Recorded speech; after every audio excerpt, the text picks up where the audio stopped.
102 নম্বর আয়াতে আল্লাহ তাআলা তিনটি কথা দিলেন। এক নম্বর, ইয়া আইয়ুহাল্লাযীনা আমানু, ও ঈমানদারেরা। তাহলে আল্লাহ তাআলা আলোচনা শুরু করছেন কাদের সাথে? কথা বলেন, কাদের সাথে কথা বলতেছেন? ঈমানদার। তাহলে বোঝা গেল আজকের এই আয়াতে কাফেরদের সাথে কোনো আলোচনা নাই। ওই ঈমানদার দুনিয়ার যে সমস্ত মানুষগুলো কালেমা পড়লো, নিজকে মুমিন বলে দাবি করে, নিজে মুসলমান হিসাবে সমাজে থাকে, যারা ঈমান এনেছে, আল্লাহ তাআলা এই আয়াতে তাদেরকে ডাক দিলেন। তাহলে যারা ঈমান আনছে তারাই হলো আজকে আহত। আজকে যাদের সাথে আল্লাহ আলোচনা করছেন তারাই হলো আলোচনার কেন্দ্রবিন্দু, যারা ঈমানদার। কারা ঈমানদার? কারা ঈমানদার? এই হলো প্রশ্ন। আমাদের বাংলাদেশে আমরা মনে করি যার বাবা মুসলমান, মা মুসলমান, সে এমনি মুসলমান। যারা কালেমা পড়ে তারা মুসলমান, যারা নামাজ কালাম পড়ে তারা মুসলমান, তারা ঈমানদার। ঈমানদার কারা? এই আব্দুল্লাহ, আব্দুল রহমান, আমরা। এ হলো আমাদের কাছে ঈমানদার। অথচ আসলে ঝামেলা আছে। কালেমা পড়ার পর ঈমানদার হয় না এমন লোক আছে, যেমন আব্দুল্লাহ ইবনে উবাই। সে কালেমা পড়েছে মুহাম্মাদুর রাসূলুল্লাহ সাল্লাল্লাহু আলাইহি ওয়াসাল্লামের হাতে হাত রেখে। কিন্তু বলুন তো, আব্দুল্লাহ ইবনে উবাই কি মুমিন না মুনাফিক? ছোট মুনাফিক না বড়? জান্নাতি না জাহান্নামী? জাহান্নামের উপরে না নিচে? সবার নিচে। ইন্নাল মুনাফিকিনা ফিদ দারকিল আসফালি মিনান নার। অথচ লোকটা কালেমা পড়লো স্বয়ং বিশ্বনবীর হাতে। তাহলে আমরা আব্দুল্লাহ ইবনে উবাইকে দিয়ে বুঝলাম যে কালেমা পড়লে মুমিন হয়। তাসলিমা নাসরিন আস্তিক না নাস্তিক? সে মুমিন না কাফের?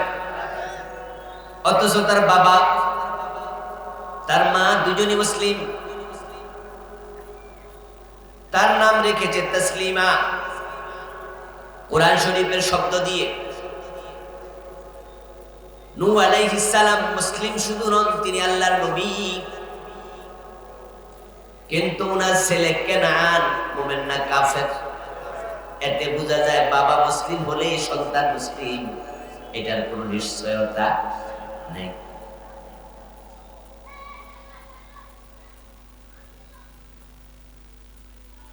আমাদের গিরিশচন্দ্র সেন নরসিংদীর মানুষ, আপনাদের পাশের উপজেলা। এই গিরিশচন্দ্র সেন আল্লাহর কোরআনের 30 পারার বঙ্গানুবাদ করছে। এ কোরআন শিখেছে, কোরআন পড়েছে, কোরআন নিয়ে গবেষণা করেছে। কিন্তু গিরিশচন্দ্র সেন হিন্দু না মুসলিম? এতে বোঝা যায় কেউ কোরআনের আয়াত বললেই তাকে মুসলিম মনে করার কোনো কারণ নেই। রবীন্দ্রনাথ ঠাকুরের চেহারার দিকে তাকাইলে দাড়ি কি আমার চেয়ে ছোট না বড়? ওনার মোজ গুলা যদি কেসি দিয়ে একটু কাইটটা সাইজ বাইজ কইরা মাথার মাঝে একটা টুপি দিতেন, তাহলে বড় হুজুর হুজুর লাগতো না? বিশাল হুজুর না? আপনার রবীন্দ্রনাথ ঠাকুরের মস্তিষ্ক ছোট কইরা একটা টুপি বয় দিলে শাসে বড় হুজুর। ফরিদুদ্দিন মাসুদের সে বড় হুজুর। অদস্ত মুখে দাঁড়িয়ে সে মুমিন বলার কোনো সুযোগ নাই। মিস্টার গান্ধী, যাকে মহাত্মা গান্ধী বলা হয়, তিনি প্রায় টুপি মাথায় দিতেন। এই জন্য এক ধরনের কিস্তি টুপি, এটার নামে গান্ধী টুপি। টুপি মাথায় দিলে কাউকে মুমিন মুসলিম মনে করার কোনো কারণ নাই। ভারতের সাবেক প্রধানমন্ত্রী মনমোহন সিং, তার মাথায় কি পাগড়ি ছিল না? এখন কি নাই? তো পাগড়ি মাথায় দিলে কাউকে মুমিন মুসলিম মনে করার কোনো সুযোগ নেই। নবীজি সাল্লাল্লাহু আলাইহি ওয়াসাল্লামের মসজিদে নববীর একটু দূরে আব্দুল্লাহ ইবনে উবাইর নেতৃত্বে মুনাফিকরা একসাথে হয়ে একটা মসজিদ বানাইছিল।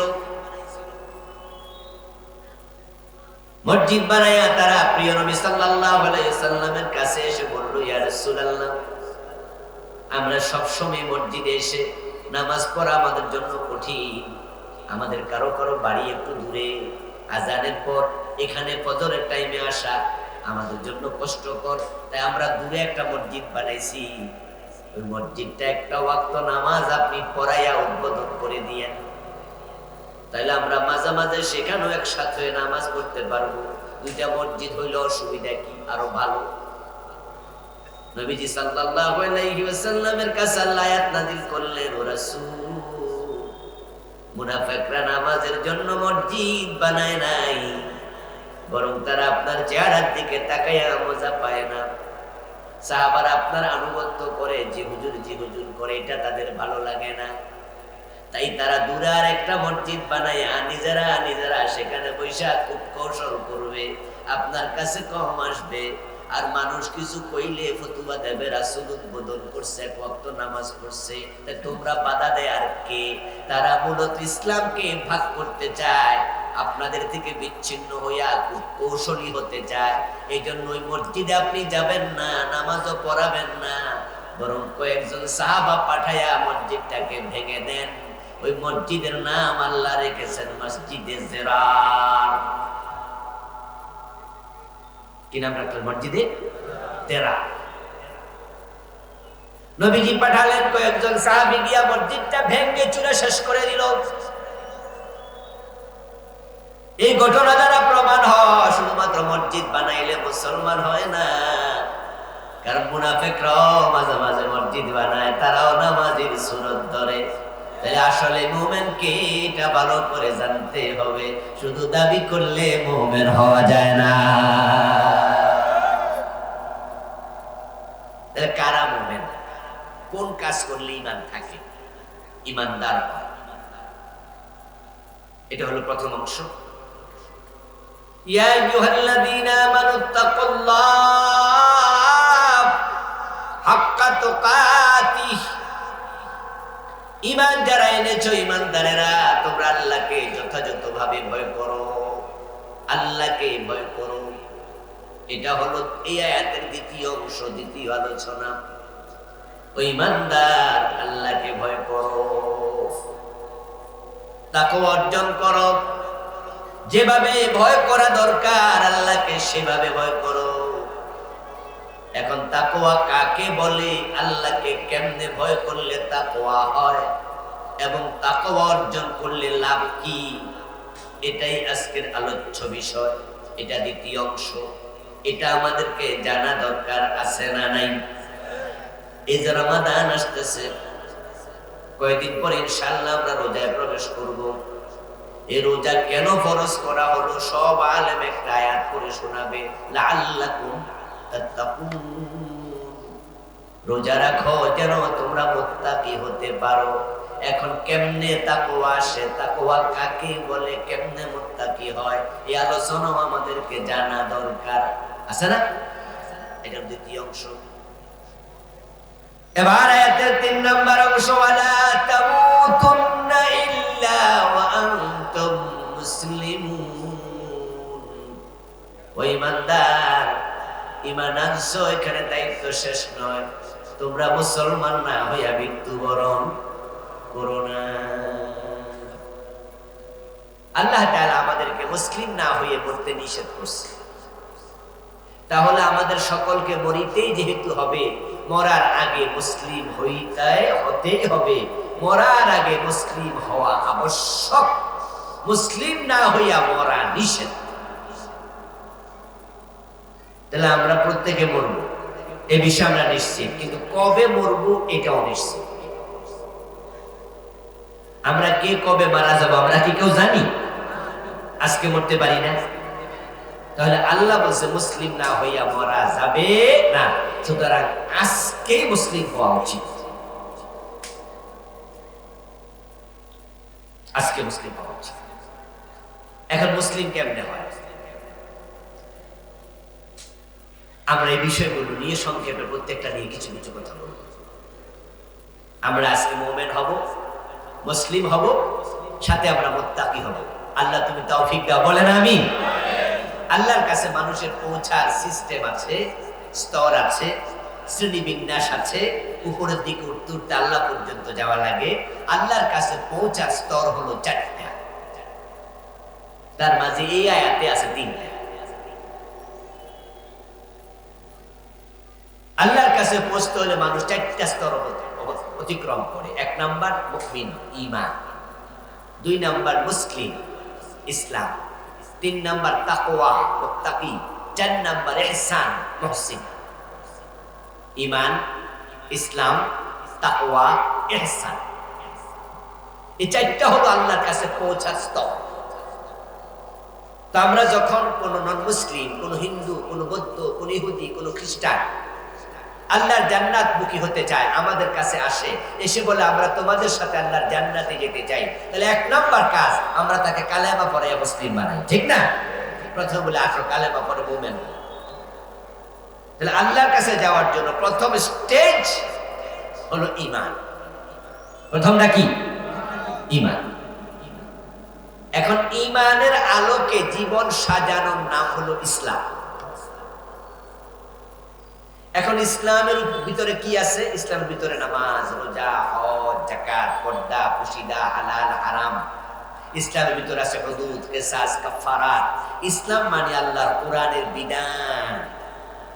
এখন এই যে বিধানগুলো আমরা পালন করি, যেমন আমরা নামাজ পড়ি, এখন এই নামাজটা আমরা কেন পড়ব? নামাজ পড়বো যেন এলাকার মানুষ আমাদেরকে নামাজি বলে, ঠিক না? এই জন্য আমরা রোজাটা কেন রাখবো? যেন মানুষ আমাদেরকে বলে উনি খুব ভালো মানুষ, রোজাদার। এই জন্য বরং আমরা মুত্তাকি হওয়ার জন্য এটা করব। আমরা জানি যে নামাজ পড়া ফরজ, যদি কোনো ব্যক্তি নামাজ না পড়ে তার কবিরা গুনাহ হয়।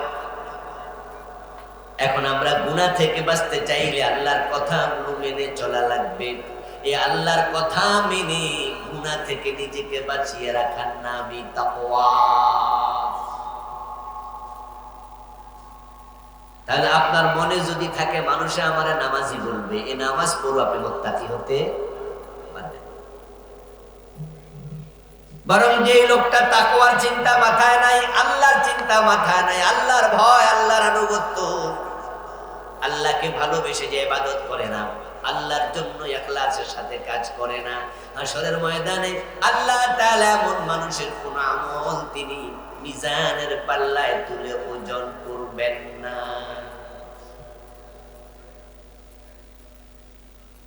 দুনিয়াতে আমরা যত আমল করি আমরা হিসাব করে করি। যেমন ধরো রোজা রাখি আমরা কয়টা? হয়তো 29টা, না হয় 30টা। 1 মাস, একটা হিসাব। 1 মাস, 2 মাস, 3 মাস। আমরা রোজা রাখি কয় মাস? ফরজ 1 মাস। 1 মাস 29টা হতে পারে, হিসাব করে রাখি। নামাজ পড়ি কয় ওয়াক্ত? 5 ওয়াক্ত। এই 5 ওয়াক্তের মাঝে 17 রাকাত ফরজ নামাজ আছে। প্রতি রুকুতে 3 বার তাসবিহ পড়ি, প্রতি সিজদা 3 বার তাসবিহ পড়ি। একটা রুকু করি, 2টা তাসবিহ পড়ি। এবং হিসাবের সময় দেখবেন 33 বার সুবহানাল্লাহ, 33 বার আলহামদুলিল্লাহ, 34 বার আল্লাহু আকবার। বা হিসাব। দুনিয়ার আমল হয় হিসাব করে করে। কিন্তু কিয়ামত আমাকে জান্নাত দেবেন, তখন কি পুরস্কার দেওয়ার সময় হিসাব করবেন না ওজন করবেন? যারা জানেন জবাব দেন। কিয়ামতের দিনকে আমলের হিসাব হয় না, আমলের হিসাব কি অঙ্ক হিসাব করবে না ওজন করবে? ইয়েস, আমল হবে হিসাব করে করে, অঙ্ক করে করে, এত এত এত, কিন্তু ওজন হবে হিসাবে দিয়া না, ওইটা হবে মাইকটা। এই জন্য আল্লাহ তাআলা হাশরের ময়দানে যারা আল্লাহর জন্য ইবাদত করে না, ইখলাস ছিল না, তাকওয়া ছিল না, তাদের আমলগুলো তিনি মিজানে ওজন দেবেনই না। ইয়াকুলুল্লাহু আযজা ওয়া জাল আনা আগনা শুরাকা আনিশ শিরক মান আমিলা আমালান ওয়া আশরাকা মাইয়া গায়রি তারাকতুহু। সহিহ মুসলিমের হাদিস, প্রিয় নবীজি সাল্লাল্লাহু আলাইহি ওয়াসাল্লাম বলতেছেন, হাশরের ময়দানে মানুষের আমল ওজন দেওয়ার আগে আল্লাহ তাআলা বলবেন, আনা আগনা শুরাকা আনিশ শিরক, ও বনি আদম শোনো, আমি কিন্তু শিরিককারীদের শিরিক থেকে মুক্ত। তোমরা ইবাদত করার সময়, নামাজ পড়ার সময় চিন্তা করছো মানুষ যেন নামাজি কয়, তাহলে বোঝা গেল তোমার ইবাদতটা ইখলাসের সাথে ছিল না, শুধু আমার জন্য ছিল না, এটার মাঝে মানুষের চিন্তা তোমার ভিতরে ঢুকছে। তুমি মসজিদ বানাইছো, এতিমখানায় 1,50,000 টাকা দান করছো। দান করার সময় তোমার চিন্তা ছিল মানুষ তোমাকে দানবীর বলবে, দানশীল বলবে, বলে না দানশীল, দানবীর, এটা মানুষ তোমারে বলবে। তো শোনো, তারা তুহু, এই জাতীয় আমল যারা করছো তাদের আমলকে আমি আজকে ফেলে দিলাম। তোমার মতো লোককে আমি তরক করলাম, তোমার সাথে আমার কোনো সম্পর্ক নাই। এই আমলগুলো আমি মিজানের পাল্লায় তুলবো না। আপনারা গ্রামের মানুষ, আপনারা ধান চাষ করেন। ধান যখন বাড়িতে আনেন, এটা মেশিনে হোক অথবা হাত দিয়ে হোক, যখন এটা খড়কুটা থেকে আলাদা করেন, আলাদা করে ধানগুলো তখন যখন ঘরে তোলেন, তখন কি চিটা শুদ্ধ তোলেন না চিটা আলাদা করেন? এটা কেউ পানিতে চুবাইয়া চিটা আলাদা করে, কেউ বাতাস দিয়ে আলাদা করে, করে না? বাতাস দিয়েও তো আলাদা করে। এসেছিল চিটা শুদ্ধ ক্ষেত থেকে বাড়ি পর্যন্ত, কিন্তু এখন এটাকে আমরা আলাদা করি, কারণ চিটা শুদ্ধ যদি বাজারে নেই তাহলে তার মূল্য কমে যাবে। এই জন্য বিক্রি করার আগে আমরা চিটাগুলো আলাদা করে দামগুলো পৃথক করে নেই। হাসরের ময়দান পর্যন্ত তোমার আমল গিয়েছে তোমার সাথে, কিন্তু মিজানের পাল্লা তোলার সময় যদি শিরিক মিশ্রিত থাকে, আল্লাহ আমলগুলোকে ফেলে দেবে। তাহলে এখন তাকওয়া, ইখলাস এগুলো জানা দরকার আছে। তাকওয়া জানতে হবে।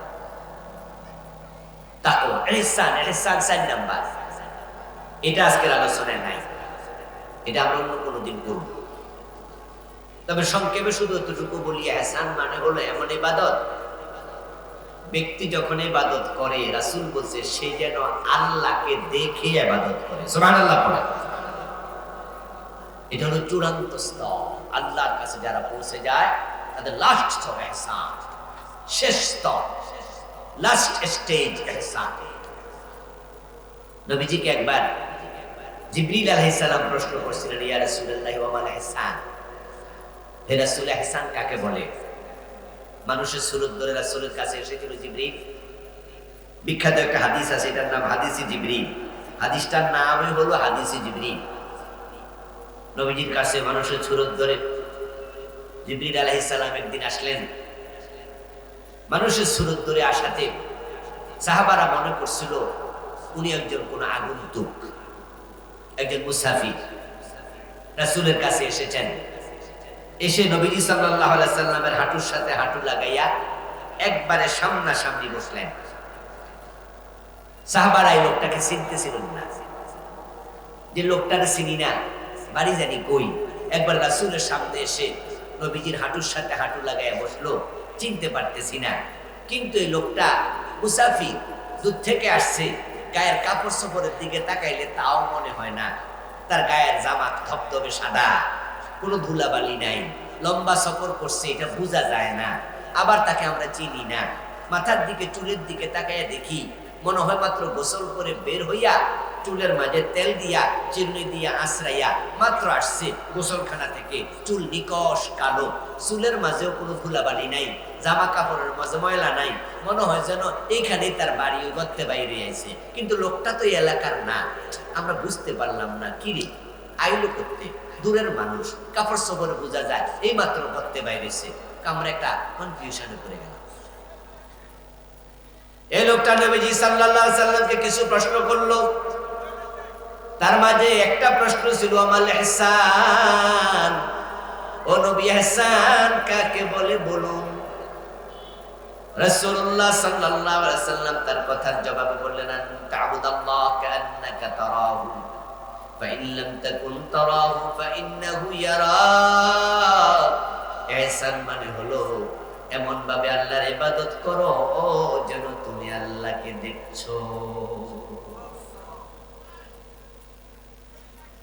যদি তুমি আল্লাহকে নাও দেখো তবে নিশ্চয়ই আল্লাহ তোমাকে দেখছেন। এটা ইবাদতের সবচেয়ে উপরের স্তর। ওখানে গেলে, ওখানে পৌঁছে গেলে তখন মানুষ ইবাদতে এত স্বাদ পায় যে তার নামাজ এত লম্বা হতে পারে যে নামাজের মাঝে 1.5 ঘন্টা 2 ঘন্টা কাইটা যায়, সে টেরই পায়। তখন তার ইবাদতে তো ভালো লাগবে যে সে আল্লাহর পথে চলতে গিয়া সে দুনিয়ার সব কিছু কুরবান করতে রাজি হয়ে যায়, কিন্তু আল্লাহর দিন থেকে এক চুল পরিমাণ সরতে রাজি আর হয় না। এটা হলো ইহসান। তো আমরা আজকে এটা বলবো না, আমরা চলে যাই প্রথম অংশে ঈমান, দ্বিতীয় অংশ আজকে তাকওয়া, তৃতীয় অংশ পরিপূর্ণ মুসলিম হয়ে মরণ। ঈমান হচ্ছে এই যে কোরআন, এটাকে পূর্ণাঙ্গ রূপে গ্রহণ করার সিদ্ধান্ত নিয়ে কালেমা পড়ার নাম। শুধু কালেমা পড়লে মুমিন না, কালেমা আব্দুল্লাহ ইবনে উবাই পড়ছে, কালেমা গিরিশচন্দ্র সেনও পড়ছে। লা ইলাহা ইল্লাল্লাহ এটা কোরআন শরীফে নাই, তো গিরিশচন্দ্র সেন যখন অনুবাদ করছে তখন পড়ে নাই, কিন্তু সে কোরআন মানার চিন্তা ছিল। ঈমান হচ্ছে এই কোরআনকে পরিপূর্ণ বিশ্বাস করবেন, গ্রহণ করার চিন্তা, তারপরে কালেমা। কালেমা শুরুতে লাভ নাই, কালেমা শুরুতে করে লাভ নাই। কিন্তু আমাদের দেশের লোকেরা কালেমা পড়ে মুসলমান হয়, অনেকে কোরআন মানার কোন চিন্তা নাই, কালেমা পড়ে আল্লাহর কোরআনের আইনের বিরুদ্ধে কথা বলে। বোঝে না, বোঝে না। এই জন্য ইমানদার হওয়ার নিয়ম হলো আগে আপনি হবেন বিদ্রোহী, আপনি আগে হবেন প্রতিবাদী। ঈমান শুরু হয় নেগেটিভ সেন্স, ঈমান শুরু হয় লা শব্দ বলে। এই জন্য আপনাকে বুঝে শুনে বলতে হবে ফা'লাম আন্নাহু লা ইলাহা ইল্লাল্লাহ। ও নবী আপনি জেনে রাখুন, ফা'লাম ইলম নেন, বুঝ নেন, জেনে রাখেন, জানেন, জানুন, শিখুন, বুঝুন, ইলম আন্নাহু লা ইলাহা ইল্লাল্লাহ। তাহলে ঈমান আনার আগে ঈমানের ব্যাপারে ইলম নিতেই হবে। কাদিয়ানির নাম শুনছেন? কাদিয়ানি কালেমা পড়ে না, কিন্তু মুমিন হয়েছে, তার ঈমানের ইলম নাই। কাদিয়ানি কিন্তু প্রতিদিন কালেমা পড়ে। কাদিয়ানি কেন? আমরাও যারা নামাজ কালাম পড়ি, আমরাও কিন্তু আত্তাহিয়াতুর মাঝে, তাশাহুদের মাঝে আমরা কালেমা পড়ি না? আশহাদু আল্লা ইলাহা ইল্লাল্লাহু ওয়া আশহাদু আন্না মুহাম্মাদান আবদুহু ওয়া রাসূলুহু। তো এই আত্তাহিয়াতু কি কাদিয়ানি পড়ে না? তো কাদিয়ানি এই কালেমা সারা দিনে তো পড়ে, আত্তাহিয়াতুর মাঝে কতবার পড়ে। কাদিয়ানি যিনি মুয়াজ্জিন তিনি আযান দেয় না? তো কাদিয়ানির মুয়াজ্জিনের আযানের মাঝে আছে আশহাদু আল্লা ইলাহা ইল্লাল্লাহ আশহাদু আন্না মুহাম্মাদার রাসূলুল্লাহ। তো কাদিয়ানির মুয়াজ্জিন দিন 5 বার আযান দেয়, আযানের মাঝে কালেমা পড়ে। কিন্তু বলুন তো কাদিয়ানির মুয়াজ্জিন কি কাদিয়ানি নয়? সে কি কাদিয়ানি নয়? তো কাদিয়ানি মুমিন না কাফের? তো বেড়া না আযানের মাঝে কালেমা পড়ে, তো কালেমা পড়লো তো বেড়া কাফের। কি আশ্চর্য ব্যাপার না, যে দিন 5 বার কানের ভিতরে আঙ্গুল ঢুকে কালেমা পড়তেছে, কিন্তু আমরা ফতোয়া দিই কাদিয়ানি কাফের, হেও কাফের। ঘটনা কি? কেন ফেস লেগে যেতেছে না? ওয়াজ শুনে একটু কি তার কয়, এদিন 5 বার আযান দেয় নাকি কাফের? ওই যে বলেছি এই কোরআন পরিপূর্ণ মেনে নেয়ার মানসিকতা আগে গ্রহণ করো, সিদ্ধান্ত নেও, তারপর কালেমাটা পড়ো।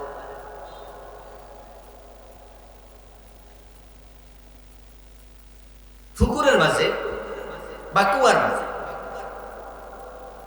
ধরেন একটা কুয়াতে 10 মণ পানি আছে।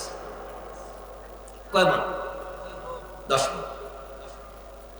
একটা বিড়াল যদি ওই কুয়ার মাঝে পইরা মইরা পয়সা যায়, তো ফসে যাওয়ার পর এখন আপনি ওই পুকুরের পানি পবিত্র করবেন কিভাবে? একজন হুজুর বলল যে 10 মণ পানি ফালাই দেন, কারণ যেহেতু বিড়াল পয়সা মরে গেছে, পানিও আছে 10 মণ, ফালাইতে হবে 10 মণ। তো আপনারা যাইয়া সবাই মিলা বালতি লইয়া, মগ লইয়া, জগ লইয়া পানি হিচ্চা ফালাইতে ফালাইতে ফুল পানি ফালাই দিছে। তো ফালাই দিয়া বিড়ালটা ফালান নাই, না ফালাই আবার পানি দিছে। তুই পানি পবিত্র হয়েছে তো, তুই কই আবার ফালান, তো আবার ফালাই দিলাম। তো পরে বিড়াল রাইকা আবার পানি দিছে, পবিত্র হয়েছে। এটা কয় মন ফালাইলে পবিত্র হইব? সারা জীবন ফালাইবে। মাশাআল্লাহ, বিড়াল রাইকা সারা জীবন পানি ইসলো কাম হইব না। এই জন্য পানি আগে হিসবেন না, বিড়াল আগে ফালাইবেন।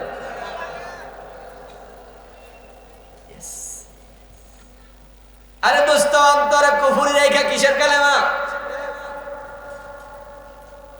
অন্তরে কুফরি রেখা কিসের কালেমা? এজন্য কালেমা পড়ার নিয়ম হলো ফামান ইয়াকফুর বিত্তাগুতি ওয়া ইউমিন বিল্লাহি ফাকাদ ইসতামসাকা বিল উরওয়াতিল উসকা লা ইনফিসামা লাহা। আল্লাহ ঈমান আনার নিয়ম শিখায়। আগে কুফরির সাথে সম্পর্ক বিচ্ছিন্ন করো, আগে বলো আমি কোন কুফরির সাথে নাই, বরং আল্লাহর যত আইন আছে আমি সব মানতে রাজি, কোরআনে যা আছে আমি সব মানব। এই চিন্তা মাথায় রাখো, কারণ এই চিন্তার বাহিরে চিন্তার নাম কুফর। কিছু মানবা কিছু মানবা না এই সুযোগ নাই, সব মানবো। এখন আগে বলো লা লা লা ইলাহা, কোনো ইলাহ নাই, মানে কাউকে মানি না, কাউকে মানি না। কোনো ইমান, কোনো জীবনদাতা নাই, কোনো রিজিক দাতা নাই, ইজ্জতের মালিক নাই, সম্মানের মালিক নাই, মৃত্যুর মালিক নাই, আইন দাতা নাই, বিধান দাতা নাই, কাউকে মানি না। এই কথা বলে আগে বিদ্রোহ করো, অন্তরটাকে কুফর থেকে মুক্ত করো, ওই কুফের বিড়ালটা আগে সরাইয়া দাও। এবার বলো ইল্লাল্লাহ, শুধু একজনকে মানবো, তিনি কে? এবার বিড়াল ফালাই দিছে, এবার পানি ডাল। এখন আমাদের দেশের লোকেরা বিড়াল কুফের আইকা পানি ডাল। এরা কালেমা পড়ে, যেমন কাদিয়ানি প্রবলেমটা কি করলো, তারা নবী মুহাম্মদ সাল্লাল্লাহু আলাইহি সাল্লামকে শেষ নবী মানে না। তারা বলে গোলাম আহমদ কাদিয়ান সেও নাকি নবী। তো নবী মুহাম্মদ শেষ নবী, এই কথা আল্লাহর কোরআন মাজিদে আছে না নাই? এখন এটা যদি না মানে, না মাইনা কালেমা পড়ে লাভটা কি? বিড়াল তো কুফে মইরা পয়সা দিছে।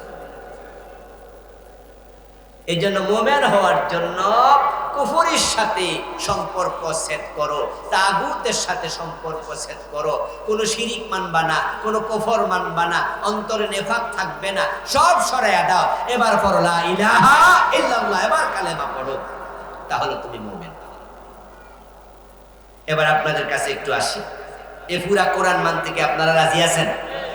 সবাই রাজি?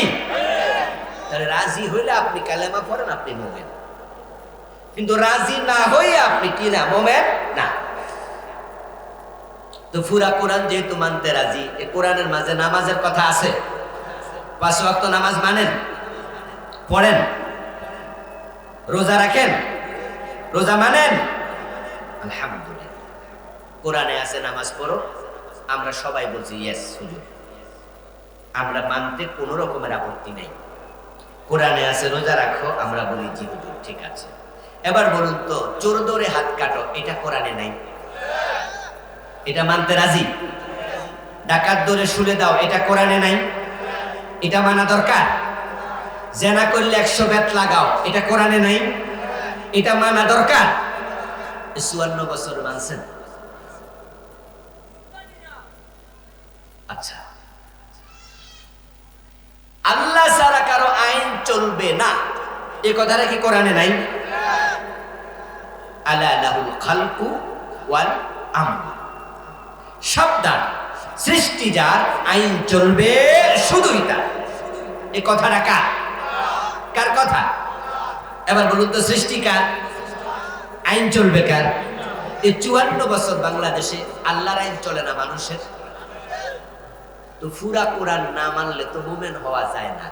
তো এত কিছু বাদ দিয়ে আমরা মুমিন না হইলাম কেমনে? কেমনে হইলাম? অথচ নবীজি সাল্লাল্লাহু আলাইহি ওয়াসাল্লাম বলেছেন, আমার মেয়ে ফাতেমা যদি চুরি করে আমি ফাতেমার হাতটাও। আসলে কোরআনে হাত কাটার কথা আছে, চোর ধরে হাত কাটো।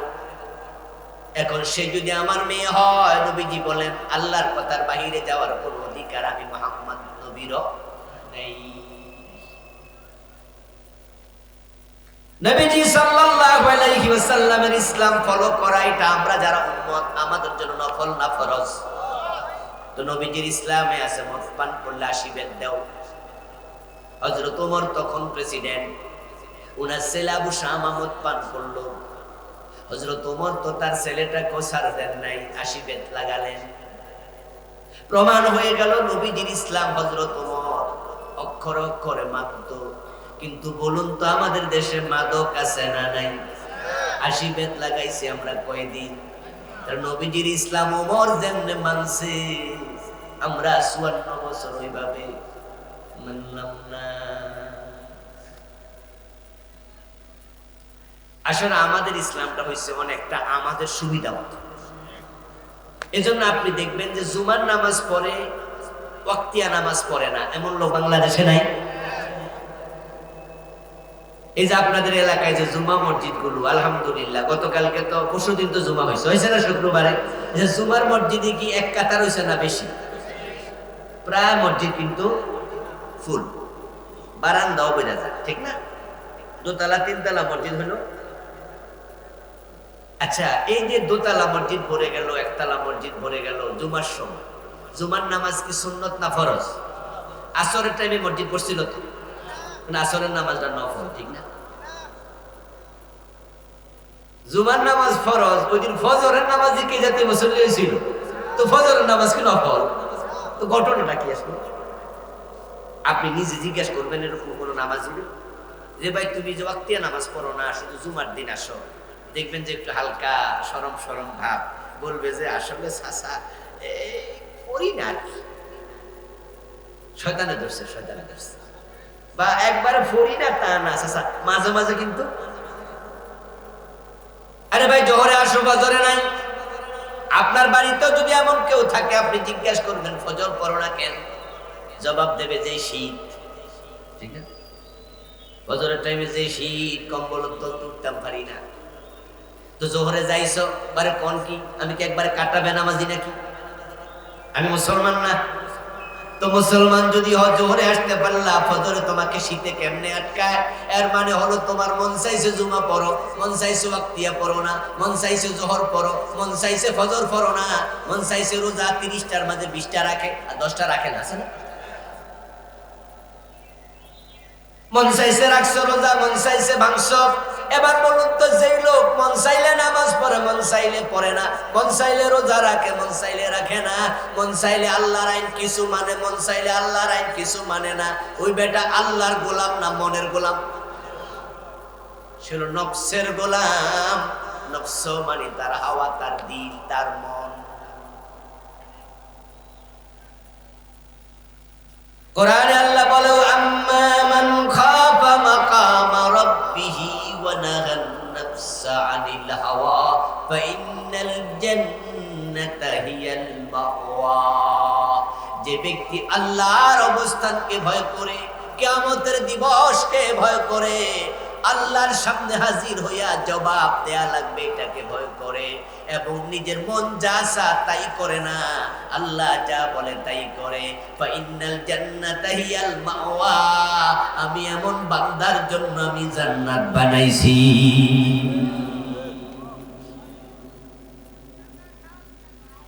তাহলে এখন নামাজ মানলেন, রোজা মানলেন, সুর ধরে হাত কাটা মানলেন না, ডাকাত ধরে সুরে দেয়া মানলেন না, জেনা করলে 100 বেত লাগানো মানলেন না, মদ খাইলে 80 বেত লাগানো মানলেন না, আল্লাহর আইনে দেশ চলতে হবে এটা না মাইনা, বরং আপনি ডক্টর কামালের লিখা সংবিধানের নাম দিয়েছেন পবিত্র সংবিধান। তো কোরআন কি পবিত্র না? কোনটা বেশি পবিত্র? ডক্টর কামালেরটা পবিত্র? তো এটা পবিত্র হলে 18 বার চেঞ্জ করলেন কেন? 72-তে সংবিধান লেখা হয়েছে। আজ পর্যন্ত এই বাংলাদেশের সংবিধান পরিবর্তন হয়েছে কতবার? আমি মাত্র বলছি, বলেন কতবার? 18 বার। তো পবিত্র হইলে বাদ দিলে যেগুলো এগুলো অপবিত্র। আচ্ছা, এই যে বর্তমান ডক্টর ইউনূস মিয়ার সরকার এবার জাতীয় নির্বাচনের সাথে আরেকটা নির্বাচন ঢুকাই দিছে না?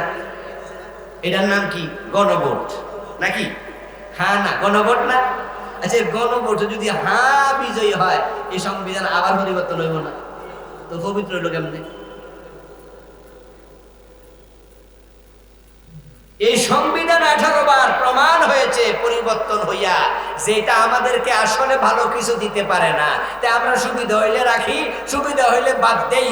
কিন্তু যেই সংবিধান পবিত্র কোরআন 1450 বছরে একবারও সংস্কার হয় না, একটা অক্ষর পরিবর্তন হয় নাই, কিয়ামত পর্যন্ত পরিবর্তনের কোনো দরকার হবে না। এটাই হলো আসল পবিত্র সংবিধান। কিন্তু 54 বছর কি কোরআন দিয়ে আমরা সংবিধান বানাইয়া একটা দিন বাংলাদেশ চালাইছি? তা আপনি মোমেন হয়েছেন কেমনে? কাদিয়ানি শুধুমাত্র নবী মুহাম্মদকে শেষ নবী মানে না, বেটারে কাফের কইয়া সরাই দিলেন। আর আপনি ডজন আয়াত মানেন না, আর আপনি জান্নাতের জন্য মুছে তেল দিচ্ছেন, জান্নাতের কাঁঠাল খাবেন, কষ্ট যেন না লাগে। জান্নাত কি এত সোজা? আমার আজকের এই ওয়াজের কারণে কালকে ইসলাম কায়েম হয়ে যাবে, এটাও কি এত সহজ? তবে একটা জিনিস হবে, সেটা হলো আমার সাথে যদি আপনি একমত হতে পারেন যে হুজুর আজ থেকে আল্লাহর কোরআন ছাড়া কিচ্ছু আর মানবো না, কোরআনের বাহিরে যারা আছে তাদেরকেও মানবো না, তাদের সাথে চলবো না। ইসলাম কায়েম যদি বাংলাদেশে কালকে না হয়, আপনার ঈমানটা নিরাপদ হয়ে যাবে। আল্লাহ ইয়া আইয়ুহাল্লাযীনা আমানু বলে যে ঈমানদারকে বুঝাইছে, আপনি তাদের দলে আসবেন। এজন্য দেখেন না, বছরের পর বছর এই কথা বলে আসতেছি, আল্লাহ ছাড়া কারো আইন মানি না। এবং এই সমস্ত শক্ত কথা বলার কারণে তো কটিয়া দিয়ে তো কত বছর আইতে পারি না, পাকন দিয়ে আইতে পারি নাই না। পুলিশ ধরছে 3 বার, কত জায়গায় কত ঝামেলা, কিন্তু এই কথা বলা তো বন্ধ করি না। এটা বলতে বলতে মরে যাব, কারণ বেঈমান হয়ে তো মরতে চাই না, ঈমান লয়ে তো মরা লাগবে। মৃত্যু কখন হাজির হয় বলা তো যায় না। আর আপনি আস্তে আস্তে করে যদি আমরা সবাই এরকম কোরআনের সাথে চলি, বলি যে না কোরআন আছে যেখানে আমি আছি সেখানে, কোরআন আছে যার সাথে আমি থাকবো তার সাথে, তাহলে এরকম একমত হতে হতে দেখা যাবে একসময় কোরআনের বিপ্লব হয়ে যাবে। এবং আমরা সেটার অপেক্ষা করছি, একটা সম্ভাবনাও দেখা দিয়েছে, ঠিক না? দেখেন না, বাংলাদেশের মানুষ এখন মোটামুটি কোরআনের পক্ষে একটা জোয়ার উঠছে, জোয়ার উঠছে, আলহামদুলিল্লাহ। ইসলামের পক্ষে চলে আসেন,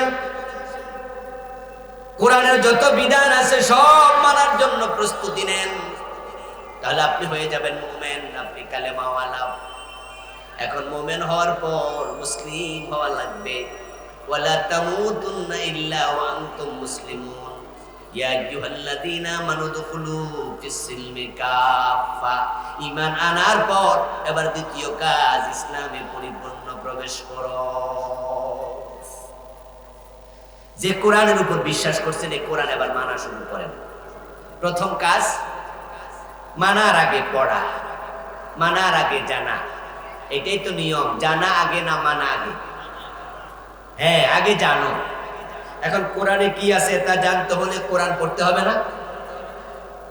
আমার সামনে যারা আছেন সবাই কি বিশুদ্ধ কোরআন পড়তে পারেন? যদি না পারেন তাহলে আপনাকে বলছি আপনি কোরআনটা পড়েন, যেটা মানছেন এটা এবার পড়েন।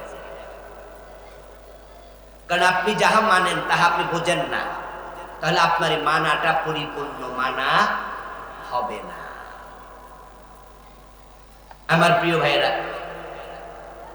এই যে আমার হাতে মোবাইল, আপনাদের কাছে মোবাইল আছে। এখন তো আলহামদুলিল্লাহ আমরা সবাই মোবাইল কিনে টিপি করলে বুঝতে পারি। যখন প্রথম মোবাইল এসে তখন কিন্তু ক্যাটালগ দেখে দেখে চালানো লাগছে। এখনো কিছু যন্ত্রপাতি আছে দেখবেন যে নতুন কেনার পরে কেমনে চালান লাগে, তার মাঝে বই লেখা থাকে না, সাথে ক্যাটালগ থাকে। ওইটা দেখে দেখে চালানো লাগে। এখন যে কোরআন আপনি মানলেন সে কোরআন আপনার জীবনের ক্যাটালগ। এই পুরাটা জীবন জন্ম থেকে মৃত্যু পর্যন্ত কিভাবে চালানো লাগবে সে আলোচনা আল্লাহর কোরআনে আছে না নাই? কোরআন হচ্ছে মানুষের জীবনের গাইড অফ কি? Islam is the complete code of life. Quran code of life, divine guidance, এটা গাইড বুক। এখানে আপনার বিস্তারিত জীবন আচার আছে। এখন নবীজি সাল্লাল্লাহু আলাইহি সাল্লামে কোরআনের ব্যাখ্যা করছেন। কোরআনের আয়াত হচ্ছে ৬০০০-এর একটু বেশি, ৬২৩৬। যদিও বাংলাদেশে মানুষ শুনছে ৬৬৬৬। এটা একটু বেশি শোনা পুনা হয়েছে আর কি, এইটা ঠিক না। বরং বাড়িতে যাইয়া ১১৪ সূরা গইনা দেখেন, আয়াত সংখ্যা হলো ৬২৩৬। তো শোনা কথা তো মাঝে মাঝে কি হয়ে যায়, একটু মাশহুর হয়ে যায়। তো এই কথাটা বাংলাদেশে মাশহুর হয়েছে। তো ৬২৩৬ আয়াত, কিন্তু এর ব্যাখ্যা যে হাদিস তার সংখ্যা ১০ লাখের বেশি। সুবহানাল্লাহ পড়ে, ১০ লাখের বেশি। এখন নবীজি সাল্লাল্লাহু আলাইহি সাল্লাম কোরআনের ব্যাখ্যা দিছে। এখন নবীজির ইসলাম, আমাদের ইসলাম, আতিউল্লাহ ওয়া আতিউর রাসূল ওয়া উলিল আমরি মিনকুম। আল্লাহকে মানো, আল্লাহকে মানো মানে আল্লাহর কোরআন মানো।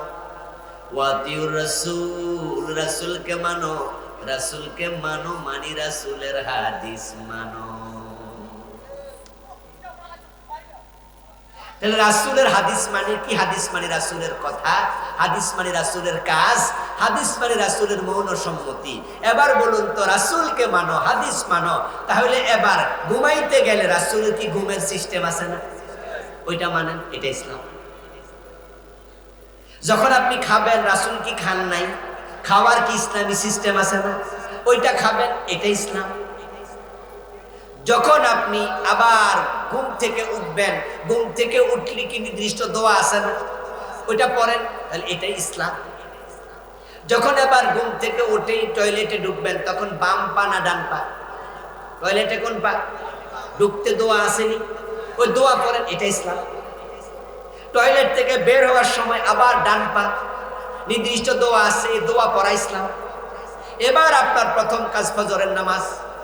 অজু করো, অজু কি মন মতো নাকি ইসলামের নিয়ম আছে? নবীজি প্রথমে কি করতেন? 2 হাত ধৌত করতেন, তারপরে তিনি কুলি করতেন, তারপরে নাকে পানি দিতেন, তারপরে তিনি মুখ ধুইতেন। এই যে আপনি আবার শুরু করে দিলেন পা ধোয়া পর্যন্ত, এটাই তো ইসলাম। তারপরে আবার মসজিদে যাচ্ছেন, মসজিদে যাওয়ার সময় ঢোকার সময় কোন পা দেবেন? ডান পা, নির্দিষ্ট দোয়া, এটা ইসলাম। বের হওয়ার সময় পুরা মসজিদে যতক্ষণ ছিলেন, তারপরে মসজিদ থেকে আসবেন, ব্যবসা করতে যাবেন, ব্যবসা করার ইসলামী সিস্টেম নাই, চাকরিতে সিস্টেম নাই, খাইতে বসছেন, খাওয়া সিস্টেম নাই, খাওয়া শেষে সিস্টেম নাই। এই যে চলছে জীবন, আবার ঘুমাইতে যাওয়া পর্যন্ত এই 24 ঘন্টা নবী যা করছে, এটার নাম ইসলাম।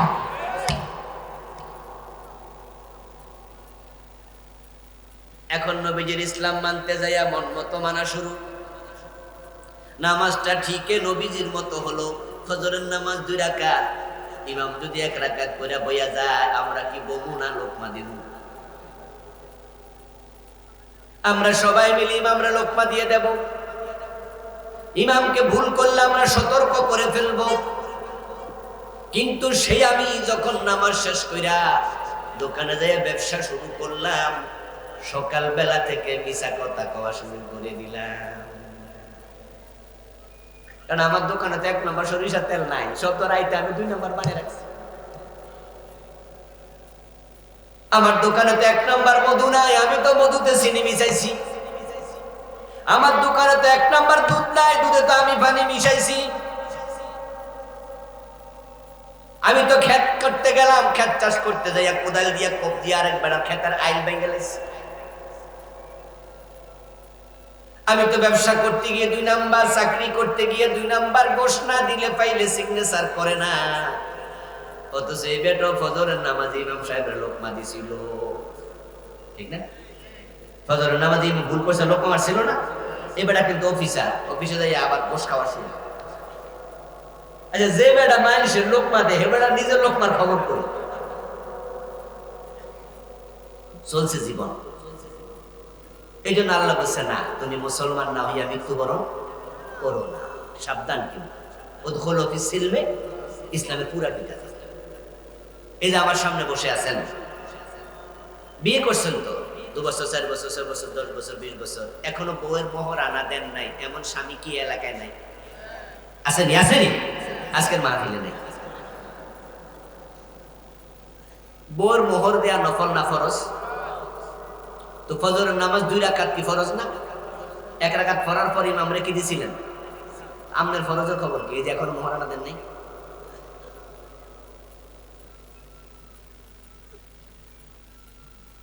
আরে বউয়ের মোহর তো দেয় না, উল্টা বউ থেকে যৌতুক খাইয়া বয়ে রয়েছে, এমন লোক নাই এখানে? আমি তো বলি যৌতুক না করে ভিক্ষা করো। যে বাবা সন্তানের জন্য যৌতুক চায়, ওই বাবারে পরামর্শ দিচ্ছি, বাপ বেটা মিললে রাস্তায় ভিক্ষা করবা।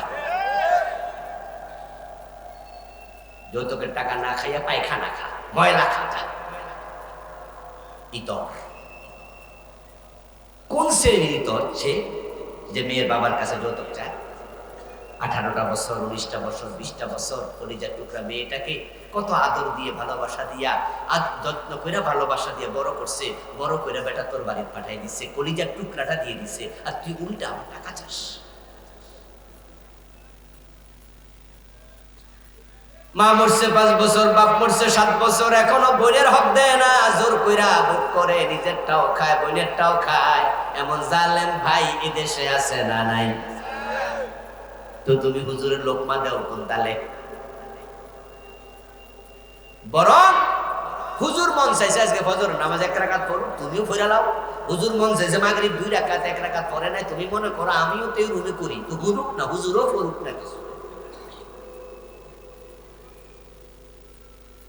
তোমার মতো লোক হুজুরকে লোকমা দিও না, এটা মানায় না ভাই, এটা মানায় না। আর যদি আপনি মনে করেন যে না, মাগরিবের ফরজ 2 রাকাত পরে সালাম ফিরাবে, রাসূলের ইসলামকে বিকৃত হতে আমি দেব না, হুজুরকে আমি লোকমা দেবই, ফজরের নামাজ 1 রাকাত পরে সালাম ফিরিয়ে ফেলবে, এটা হতে আমরা দেব না, হুজুরকে লোকমা দেবই। তাহলে আমি আপনাকে বলছি, আপনাকেও ঠিক করা লাগবে।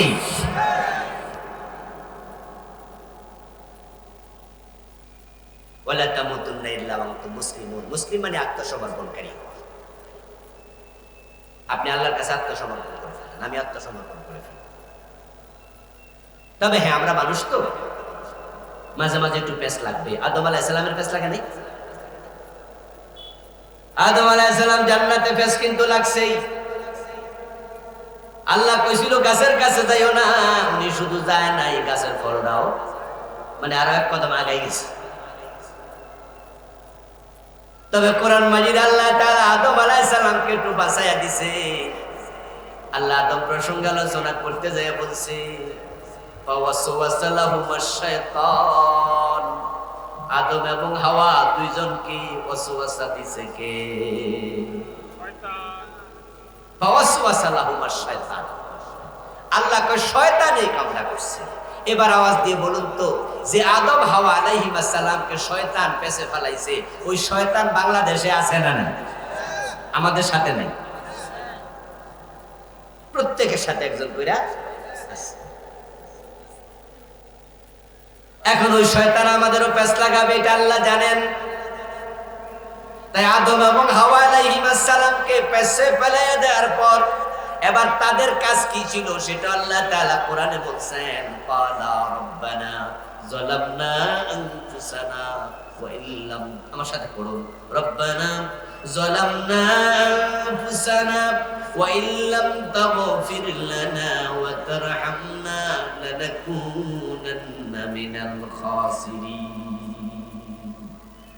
কোরআন আল্লাহ তাআলা বলে আদম এবং হাওয়া তারা দুইজনে আল্লাহর কাছে ক্ষমা চাইছে। যে ক্ষমা চাওয়ার পরে আল্লাহকে ক্ষমা করে নাই? বলেন না, ক্ষমা করে নাই? ফাতাবা আলাই, ফাতাবা আলাই, কোরআন আল্লাহ বলে আল্লাহ ক্ষমা করছে। তো আমাদের কাজ কি?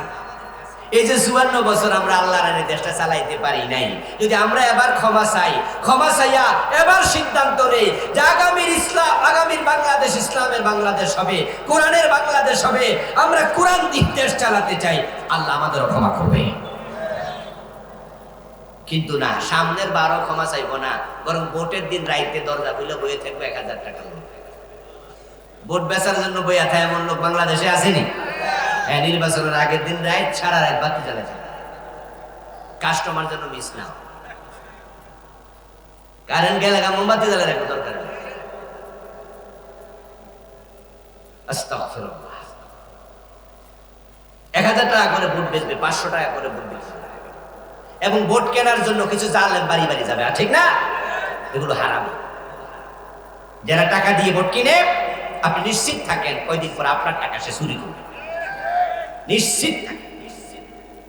মনে রাখবেন, যদি কোনো লোক আপনার কাছে এসে অন্যের দোষ বলে, আপনি নিশ্চিত হয়ে যান যে আপনার দোষও আরেকজনের কাছে। যদি কেউ অন্যের দোষ আপনার কাছে বলে, আপনি নিশ্চিত থাকেন আপনার দোষে আরেকজনের কাছে। তো যারা টাকা দিয়ে ভোট কিনে, কেডা চোর এটা চেনার জন্য আর মার্কেটে যাইয়া চোর খোঁজা দরকার নাই। বুঝবেন যে আপনার বাড়ির যে আইছে, হেরে যে পাঠাইছে ওই নেতারাই চোর। এটা দেশের টাকা কয়দিন পরে বেড়ে যাবে। বাজেট খাই ফেলে, বাজেট কত টাকা যে স্বরাষ্ট্র বরাদ্দ দেয়, এর যদি 50% কাজ হইতো তাও দেশটা উন্নত হয়ে যেত। সব ভরে খাই বয়ে থাকে। আঙ্গুল ফুলে কলা গাছ না, আঙ্গুল ফুলে বট গাছ। তবে এই জন্য শুধু নেতাকে দোষ দিয়া লাভ নাই, যারা টাকার বিনিময়ে ভোট বিক্রি করে তারাও দোষী, সমান দোষী। আমি তো বলি যে কত নিচে নামে মানুষ।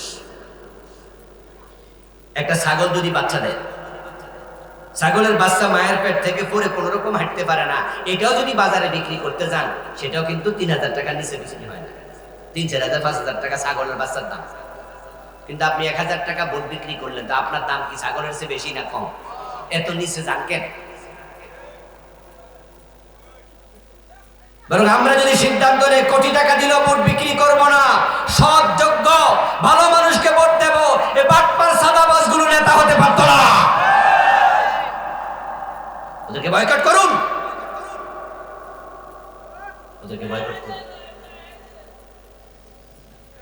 বিবেক বিক্রি করবেন না, বিবেক বিক্রি করবেন না। একজন মানুষ কখনো টাকার কাছে মাথা নত করতে পারে না, ঠিক কিনা? আত্মসম্মান তৈরি করেন, আত্মসম্মান তৈরি করেন, আত্মসম্মান তৈরি করেন। কেন আমরা আপনাদের সামনে এসে ওয়াজ করা লাগবে? কেন আপনাদের সামনে কোরআন খুলে তাফসীর করা লাগবে? যদি শিক্ষা সিলেবাসে কোরআন হাদিস থাকতো তাহলে আপনারাও তো আলেম হতেন। কিন্তু আমার সামনে তো অনেকে আছেন দেখে দেখে কোরআন শরীফ পড়তে পারেন না, আছে না? কারণ আপনার সিলেবাসে কোরআন নেই, পারবেন কেমনে? এমন সিলেবাস বানাইছে 1 থেকে 5 পর্যন্ত পড়লে রিডিং করতে পারে বাংলা, রিডিং করতে পারে ইংরেজি, অঙ্ক ভালো করতে পারে, কিন্তু আল্লাহর কোরআনটা সিলেবাসে ঢুকায় নাই। ক্লাস 1 এ কায়দা, ক্লাস 2 তে আমপারা, ক্লাস 3 তে 10টা সূরা অর্থ সহ এভাবে যদি শিখাই দিত, আমাদের বাচ্চারা ক্লাস 5 পাস করত, ঘরে ঘরে আলেম তৈরি হয়ে যেত। আপনার বাবা জানাজার নামাজ, মায়ের জানাজার নামাজের ইমামতি আপনি করতে পারেন। মাঝে মাঝে যেখানে নুরানি মাদ্রাসা আছে, দেখবেন যে নুরানি মাদ্রাসার মাহফিল গুলোতে তারা যায় নামাজ কেমনে পড়া, ছোট ছোট বাচ্চা দিয়া তারা প্রদর্শনী দেয়। এরকম ফিসি ফিসি পোলাপান। আমি তো বলি, দেখছেন এই বেটা এই পোলাপান গুলো এখনো নাকটিপ দিলে দুধ বাইরে হো, মনে হয় যেন এত ছোট, মোজদারি কিচ্ছু ওঠে নাই। যদি এই বাচ্চা ক্লাস 6 বছর, 7 বছর, 8 বছরের বাচ্চা হে জানাজার নামাজ পড়াইতে পারে, তারেক জিয়া পারবে না কেন? তারেক জিয়া কি বুড়া হয় না? তারেক জিয়ার মায়ের জানাজা উনি পড়ানো দরকার ছিল না? বেগম খালেদা জিয়ার জানাজা যদি তারেক জিয়া পড়াইতো, দেশে কি চমৎকার একটা মেসেজ যায়। কথা কি ঠিক না ভাই? তাহলে এখন আপনার মায়ের জানাজার নামাজ তারেক জিয়ার নাম শুনে লাভ দিয়েন না। কিন্তু আমার প্রশ্ন করছে, আপনার মাঠটা আপনি ভরাইতে পারবেন? নিজের প্রশ্ন করেন, কেন পারবেন না? কারো সিলেবাস নেই, সিলেবাস নেই। ও দোস্ত, বাবার জানাজা, মায়ের জানাজার নামাজ সন্তান পড়াতো যদি কত চমৎকার ভাবে কবুল হতো। হুজুর যখন খাটিয়ায় লাশ রেখে জানাজার নামাজ পড়ায়, 3 নাম্বার তাকবীর দিয়ে বলে আল্লাহুম্মা গফিরলি হাইয়িনা ওয়া মাইয়িতিনা ওয়া শাহিদিনা ওয়া গায়িবিনা। দোয়া আছে না? অর্থ কি? ও আল্লাহ, তুমি ক্ষমা করে দাও আমাদের জীবিতদেরকে, ক্ষমা করে দাও মৃতদেরকে। খাটিয়ায় যে শুয়ে আছে আমার মা, আমার বাবা, এই মানুষটাকে তুমি ক্ষমা করো। হুজুর দোয়া করে, হুজুরের দোয়া আসে মুখ থেকে। আর যদি জানাজার নামাজের ইমাম সন্তান হতো, সন্তানের দোয়া আসতো কলিজার ভিতর থেকে।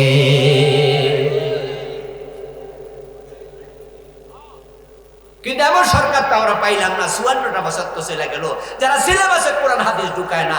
আমরা যারা মাদ্রাসায় পড়ি, আমাদের সিলেবাস ইংরেজি নেই, তো সরকার ইংরেজি ঢুকাইছে, আমরা ইংরেজি পড়তে বাধ্য। সরকার অঙ্ক ঢুকাইছে, আমরা অঙ্ক পড়তে বাধ্য। মাদ্রাসায় পড়া 200 নম্বর বাংলা সরকার ঢুকাই দিছে, আমাদের বাচ্চারা 200 বাংলা পড়ে। যারা বিজ্ঞানে পড়ে দাখিল ক্লাসে, তারা হাইয়ার ম্যাথ, জেনারেল ম্যাথ 200 অঙ্ক পড়ে, ফিজিক্স কেমিস্ট্রি বায়োলজি 300 বিজ্ঞান পড়ে, হিস্ট্রি পড়ে, ভূগোল পড়ে, ইতিহাস পড়ে। তারা সব পড়া তারপরে আবার নাহু, সরফ, কোরআন, হাদিস, ফিকা, উসুল ফিকা এগুলো সব পড়ে।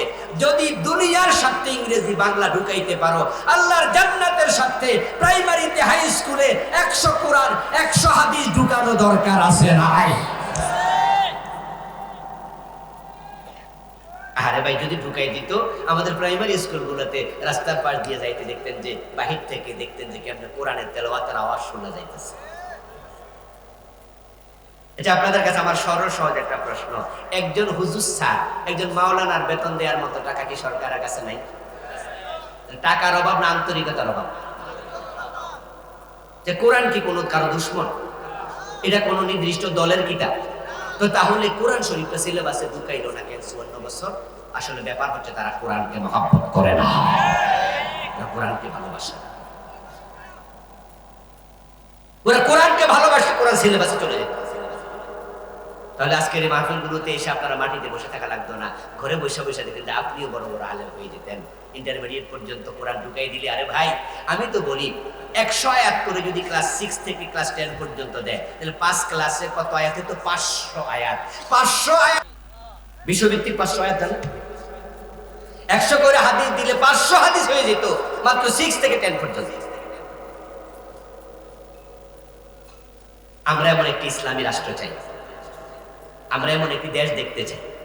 আর যখন আপনি ঘরে ঘরে কোরআন ঢুকাই দেবেন, মানুষের অন্তরে তাকওয়া ঢুকবে, আল্লাহর ভয় ঢুকবে, তখন অফিস আদালতে ঘোষের লেনদেন কমে যাবে,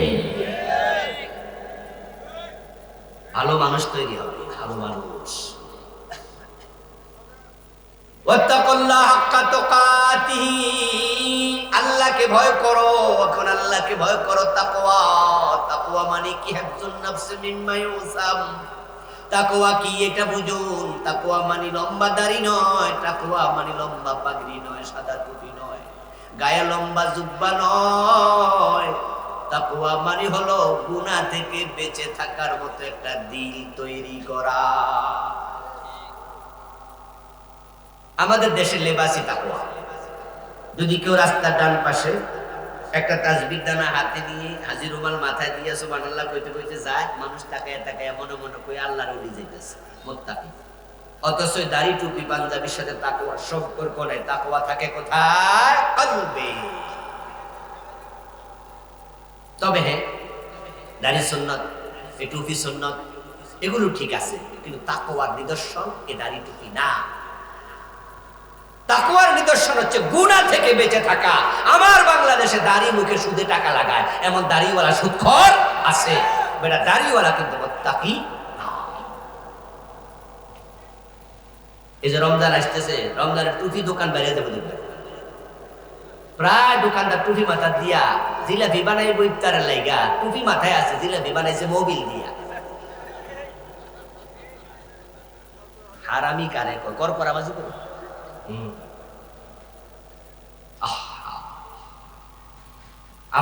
আপেল বিক্রি করবে, খেজুর বিক্রি করবে, আঙ্গুর বিক্রি করবে, প্রায় দোকানদার টুপি মাথায় দিয়া আপেলের মাঝে, এই আঙ্গুরের মাঝে এমন প্রিজারভেটিভ দেবে, এমন ওষুধ মিক্স করবে, 3 মাসও বুঝবে না।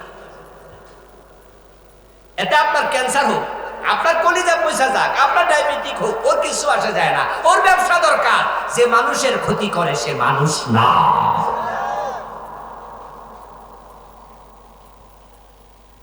হিফজুন নাফস মিম্মা ইউসাম। তাকওয়া মানে হলো গুনাহ আছে যেখানে আমি নাই সেখানে। তাকওয়া মানে হলো তারকু মা হারামাল্লাহ ওয়া আদাউ মা ইফতারাদাল্লাহ। তাকওয়া মানে হলো যত ফরজ সব আঁকড়ায়া ধরো, যত হারাম সব পরিত্যাগ করো। যে ওজনে কম দেয় সে কখনো মুত্তাকি মানুষ নয়। যার বউ পর্দা করে না, মেয়ে বোরকা পরে কলেজে স্কুলে যায় না, মেয়েটা পর্দা করে না, নিজে পর্দা করে না, যার পরিবারে তাকওয়া পর্দা নাই, তার পরিবারে তাকওয়া নেই। আপনাদের এলাকায় হাই স্কুল আছে কি নাম? Jalalpur high school. এই হাই স্কুলে মেয়েরা পড়ে 100 মেয়ের মাঝে বোরকা পরে যায় কতজন? হয়তো 5 জন যায়, 10 জন ধরেন, আর বাকি 90 জন মেয়ে বোরকা ছাড়া গেল, ওদের উপর পর্দা ফরজ নয়? ওদের কি মা বাবা নাই? এই 90 জনের মা বাবা কি হিন্দু?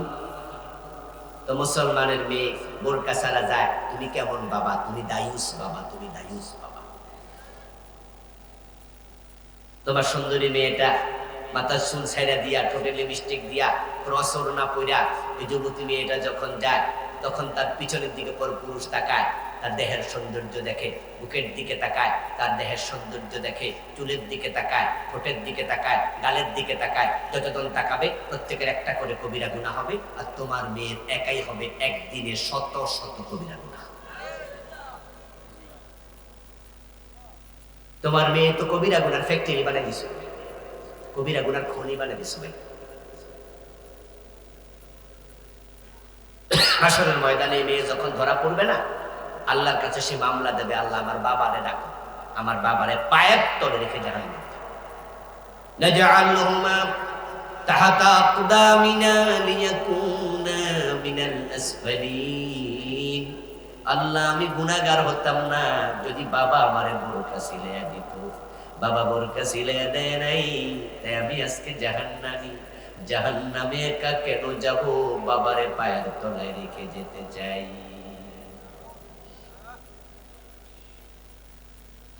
নিজের বউটাকে পর্দায় রাখে না স্বামী। তোমার বউ পর্দা ছাড়া স্কুলে যায়, কলেজে যায়, শিক্ষিকা, ব্যাংকে চাকরি করে, হাসপাতালে নার্স। নিজের বউটা বেপর্দায় যায় মার্কেটে, এখানে সেখানে। স্বামী তার বউকে পর্দা করতে বলে না। হাসরের ময়দানে বউ বলবে, আল্লাহ স্বামীরে ডাকো, পায়ের তলায় রাখতে চাই, কারণ সে তো আমার দায়িত্বশীল ছিল।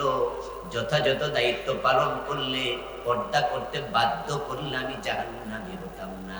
এজন্য আমি একা দোষী না, আমার স্বামীও দোষী। এজন্যই আমি বলি, কত স্বামী আখেরাতে হবে আসামি।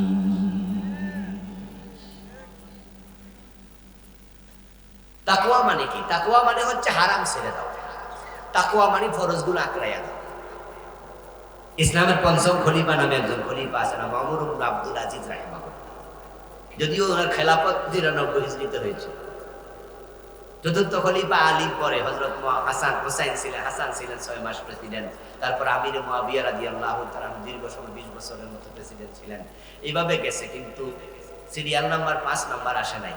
4 খলিফা আলী পর্যন্ত শেষ। পঞ্চম খলিফা 99 হিজরিতে ক্ষমতায় আসছে ওমর ইবনে আব্দুল আজিজ। এর মানে খলিফা হওয়ার জন্য যত যোগ্যতা দরকার সব ছিল হযরত ওমর ইবনে আব্দুল আজিজ রাহিমাহুল্লাহর ভিতরে। এজন্য ইসলামের পঞ্চম খলিফা ওনাকে বলে। ইসলামের পঞ্চম খলিফা ওমর ইবনে আব্দুল আজিজ রাহিমাহুল্লাহ বলেন, লাইসাত তাকওয়া বিকিয়ামিল লাইলি ওয়ালা বিসিয়ামিন নাহার, ওয়ালাকিন্নাত তাকওয়া তারকু মা হারামাল্লাহ ওয়া দাউ মা ইফতারাদাল্লাহ। রাতের বেলায় তাহাজ্জুদে দাঁড়িয়ে থাকার নাম তাকওয়া নয়, দিনের বেলায় প্রতিদিন রোজা রাখার নাম তাকওয়া নয়।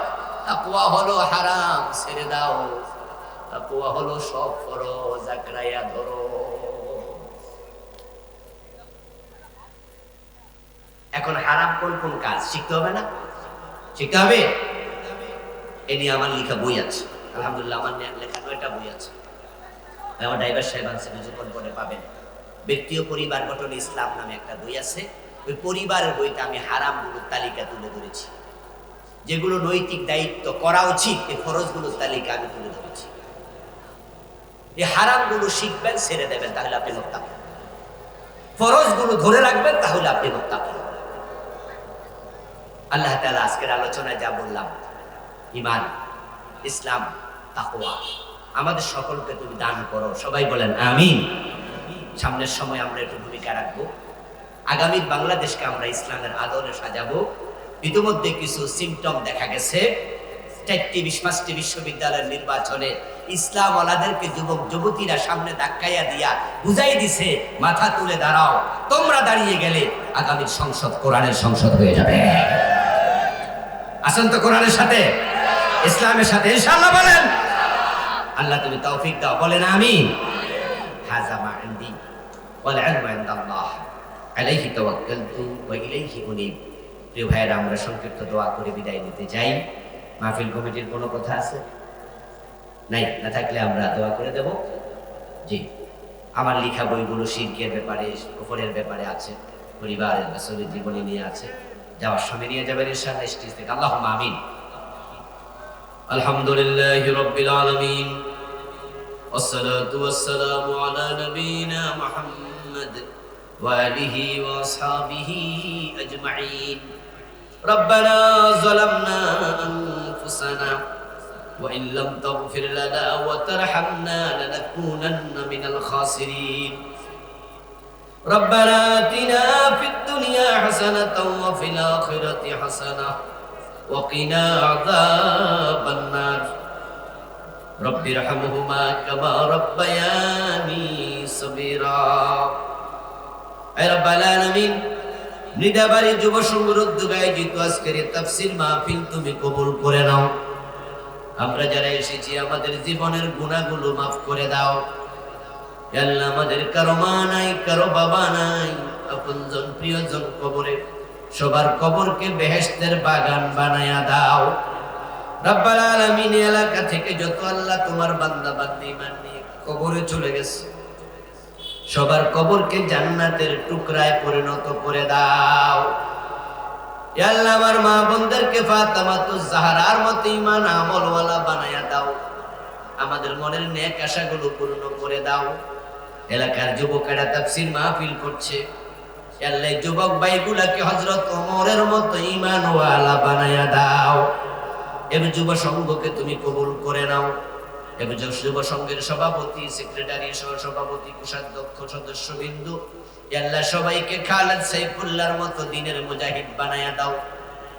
আগামীর বাংলাদেশকে কোরআনের বাংলাদেশ বানায়া দাও। এদেশে ইসলামের বিজয় তুমি দিয়ে দাও। রব্বুল আলামিন, এদেশের মানুষের অন্তরকে কোরআনের দিকে ঝুঁকায়া দাও। ইয়া আল্লাহ, আমাদের সকলকে মুত্তাকি বানায়া দাও। তোমার দিন মেনে চলার মতো হিম্মত দিয়ে দাও। সুবহানা রাব্বিকা রাব্বিল ইজ্জাতি আম্মা ইয়াসিফুন ওয়া সালামুন আলাল মুরসালিন ওয়ালহামদুলিল্লাহি রাব্বিল আলামিন। সুবহানাকাল্লাহুম্মা ওয়া বিহামদিক আশহাদু আন লা ইলাহা ইল্লা আনতা আস্তাগফিরুকা ওয়া আতুবু